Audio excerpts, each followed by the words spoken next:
saya wabarakatuh.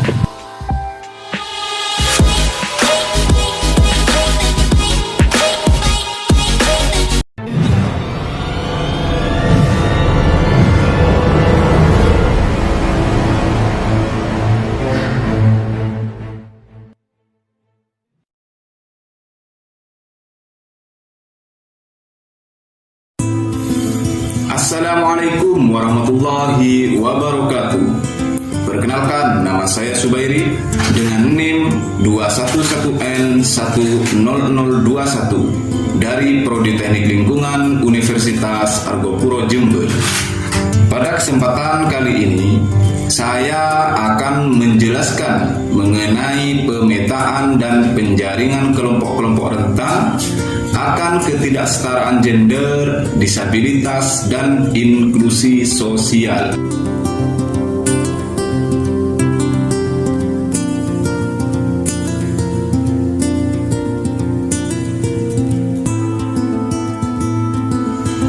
Baik, tanpa berlama-lama, mari kita langsung menuju ke pembahasan yang pertama.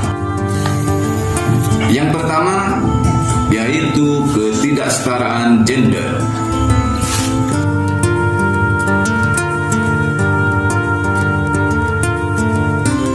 Sebelum kita membahas tentang ketidaksetaraan gender, kita harus tahu apa yang dimaksud dengan gender.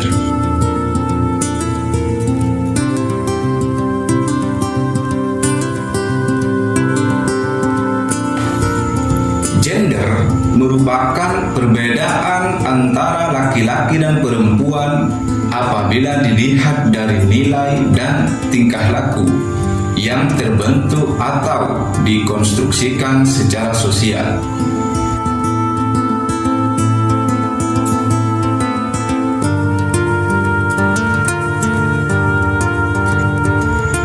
Kalau ketidaksetaraan gender itu sendiri merupakan kondisi di mana terdapat ketidaksetaraan laki-laki dan perempuan di dalam kehidupan berkeluarga, bermasyarakat, bahkan berbangsa dan bernegara. Ada beberapa bentuk ketidaksetaraan gender yang dapat kita temui dalam kehidupan sehari-hari, seperti yang pertama adalah dari segi beban, di mana pada umumnya dalam kehidupan berkeluarga, istri lebih banyak mengerjakan pekerjaan rumah dibandingkan dengan suami. Padahal pekerjaan-pekerjaan rumah tersebut bisa juga dilakukan oleh suami. Yang kedua yaitu peminggiran. Apa yang dimaksud dengan peminggiran? Nah, peminggiran yaitu di mana laki-laki biasanya lebih diprioritaskan dibandingkan dengan perempuan. Contohnya, pekerjaan yang berhubungan dengan pembangunan seperti pembangunan gedung, pembangunan jalan, dan lain sebagainya. Minim kontribusi perempuan karena perempuan dianggap lemah secara fisik dan psikologi, sehingga dirasa pekerjaan-pekerjaan tersebut tidak cocok bagi perempuan. Yang ketiga yaitu ada kekerasan. Tentunya kita sudah tahu tentang istilah KDRT, yaitu kekerasan dalam rumah tangga. Hal ini biasanya sering menimpa atau terjadi pada perempuan, di mana seorang perempuan biasanya lebih rentan mengalami kekerasan dibandingkan laki-laki. Karena secara pandangan masyarakat, perempuan tugasnya hanyalah memasak, mencuci, mengasuh anak, dan lain sebagainya. Perempuan juga dianggap cengeng, perasa, dan juga sensitif. Berbeda sekali dengan seorang laki-laki. Anggapannya laki-laki itu tugas pokoknya bekerja keras mencari nafkah. Laki-laki itu tidak boleh nangis, harus kuat dan gagah. Maka dari itu, anggapan masyarakat, perempuan tidak perlu berpendidikan tinggi-tinggi kalau pada ujungnya hanyalah di dapur.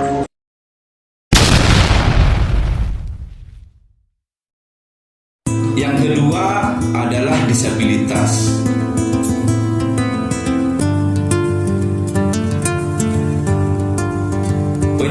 disabilitas adalah orang-orang yang memiliki keterbatasan dalam jangka waktu yang panjang dan dalam berinteraksi dengan orang sekitar itu mengalami hambatan.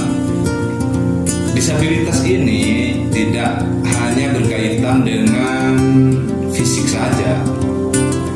Disabilitas ini dapat dibagi menjadi 4 macam. Yang pertama yaitu disabilitas fisik. Tentunya kita sudah tahu disabilitas fisik ini dapat kita temui dan kita jumpai dalam kehidupan sehari-hari.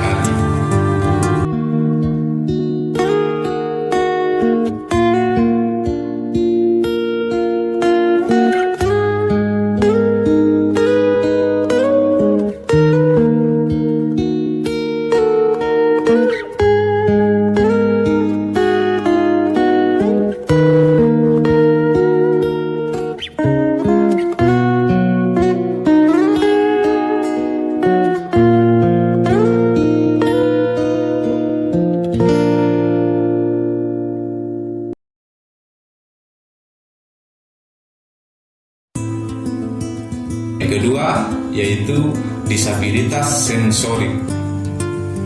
Di mana disabilitas sensorik ini merupakan keterbatasan fungsi panca indera yang seperti tunarungu, tunanetra dan lain sebagainya.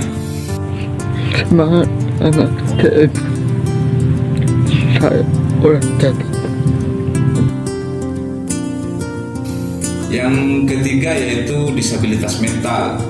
Disabilitas mental ini merupakan keterbatasan akibat gangguan pemikiran dan otak seperti cemas, depresi, stres, gila, dan lain sebagainya.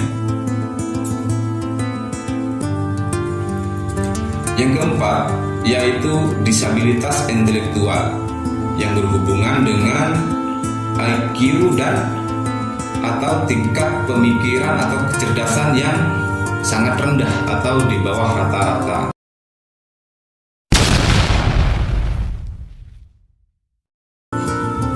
Yang ketiga adalah inklusi sosial.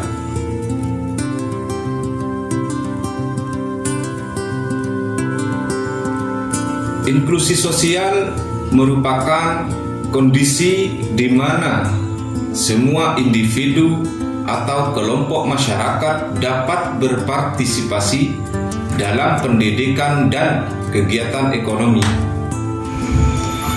Menurut Kemenko PMK, ada 6 kelompok masyarakat yang memerlukan program peduli untuk inklusi sosial.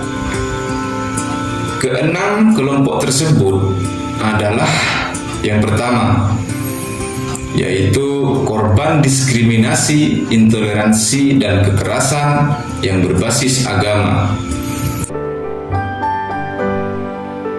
Seperti kasus yang terjadi di negara Myanmar, sekelompok umat Islam Rohingya di negara tersebut mengalami diskriminasi dan tidak diterima keberadaannya oleh pemerintah Myanmar.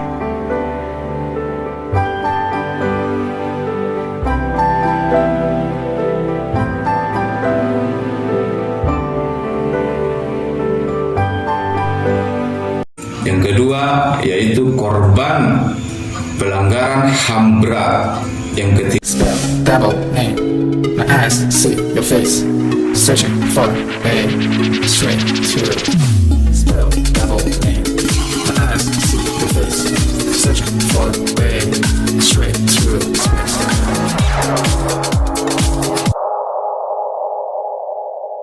Spell double name. My eyes see your face, searching for a straight through. Spell double name. My eyes see your face, searching for a straight through.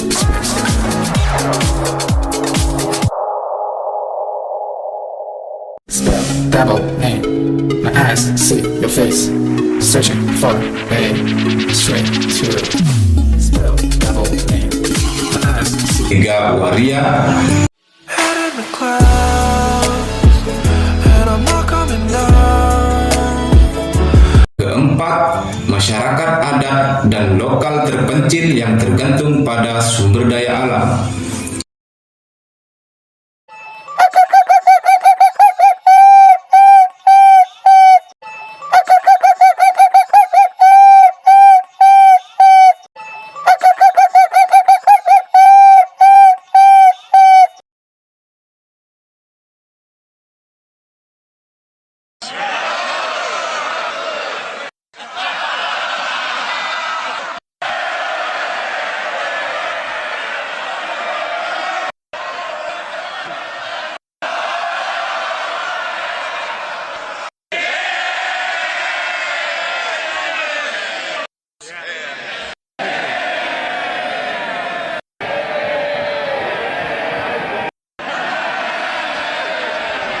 Yang kelima adalah disabilitas.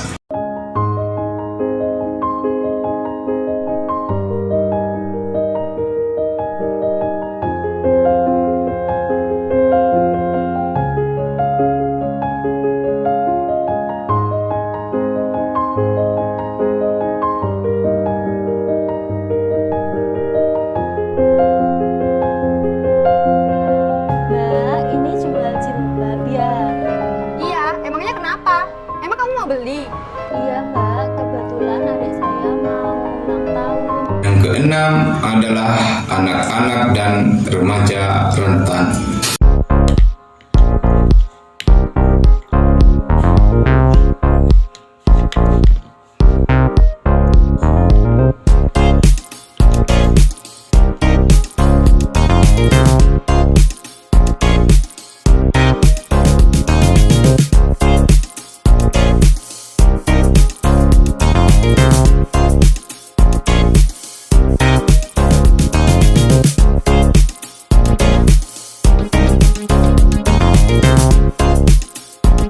Keenam kelompok ini cenderung tidak dapat diterima masyarakat lingkungannya, meskipun sudah ada berbagai program inklusi sosial untuk keenam kelompok ini. Contohnya termasuk ke dalam kelompok yang pertama, yaitu korban diskriminasi, intoleransi, dan kekerasan yang berbasis agama yang terjadi pada para pengungsi Syiah yang sudah 4 tahun dalam pengungsian di Ruko Sidoarjo. Mereka tidak dapat pulang karena masih ada pejabat pemerintah lokal yang menolak kepulangan mereka.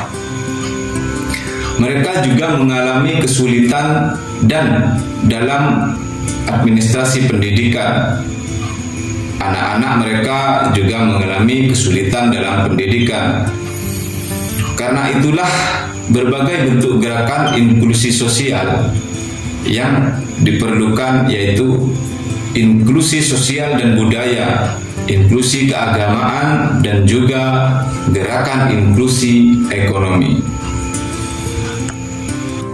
Demikian penjelasan yang dapat saya sampaikan mengenai pemetaan dan penjaringan kelompok-kelompok rentan akan ketidaksetaraan gender, disabilitas, dan inklusi sosial. Apabila ada kesalahan dan kekurangan, mohon untuk memberikan kritik dan saran di kolom komentar di bawah ini. Terima kasih. Wassalamualaikum warahmatullahi wabarakatuh.